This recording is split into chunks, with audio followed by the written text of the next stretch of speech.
it's a quiet disease. In most of the cases, the patients, they don't get any problems, any issues. It's very difficult then to do something or to save the tooth.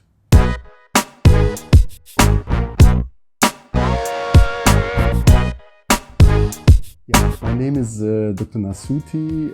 I'm a dentist and a periodontist, graduated from Medical University in Hanover, Germany. I did my undergraduate studies there, then the specialization in periodontics. Periodontics is a field of dentistry focusing on gums and the surrounding structures around the tooth, the bone and the small ligaments which are holding the tooth in place.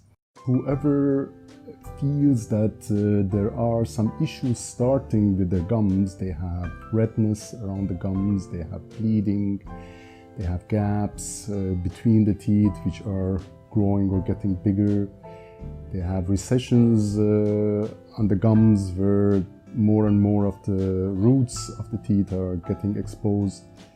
These are the main factors where a patient should consider to see a periodontist. Gum disease is an inflammatory disease around the gums, which is caused by a specific type of bacteria.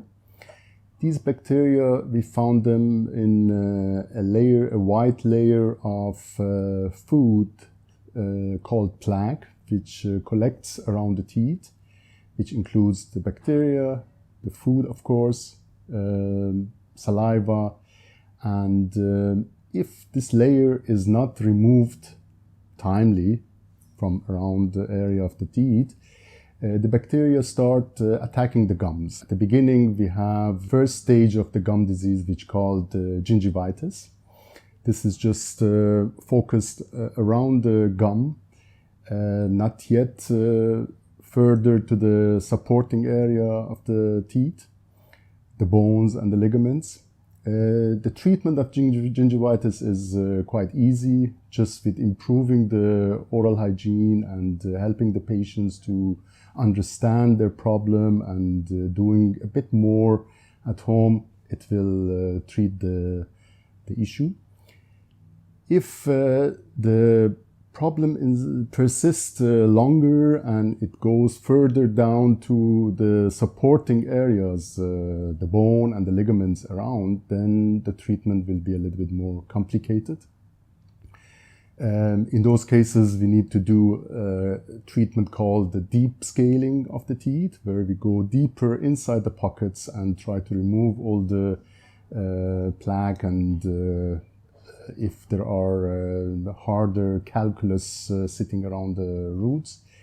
And so removing of the bacteria around the gums and the bone will help to regenerate the gums and the bones, and we can get back the lost tissue partially.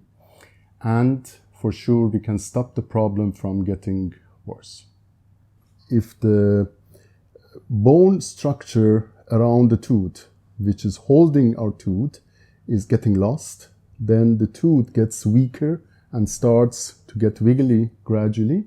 And that's a time that if it's not treated, then it causes a complete loss of the tooth. And that's why, I mean, we always recommend the patients to try to do as soon as possible something for these issues, not to wait too long. The problem with the periodontal disease is that it's a quiet disease.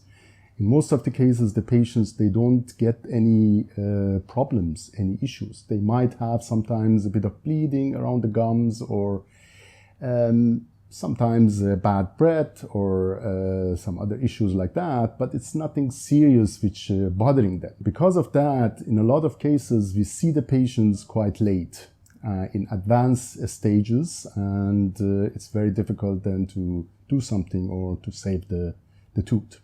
One of the diseases which affects or makes the gum disease worse is diabetes. Diabetes affects the vessels, and if the blood circulation towards the gums is affected. The nutritious substances are not reaching the gum tissue. They will get weaker and weaker, and that's why we see with the diabetes patients much higher risk of the periodontitis or gum disease than the normal patients.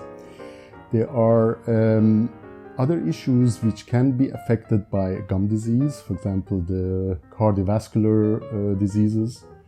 The bacteria which are produced around the gums can get into the bloodstream and reach the heart and cause some cardiovascular diseases. The risk of the cancer is much higher with the people who are having gum diseases. Prostate issues for men, for example, it's higher if they have gum diseases. So you can see that the gum disease is not a localized problem only inside the mouth. It is something which can affect our whole body, and we have to take it seriously.